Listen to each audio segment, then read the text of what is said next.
வந்தாரை வாட வைக்கும் தமிழ்நாடு என்பது பழைய வரலாறு. நம்பி வந்தோரை வாட வைத்தார் தளபதி என்பது புதிய வரலாறு.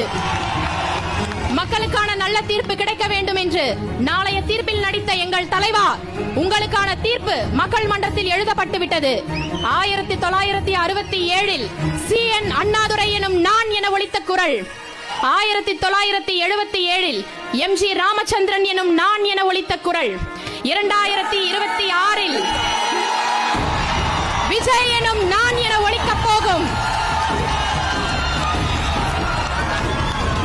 வெற்றி தலைவரின் வெற்றி குரல்.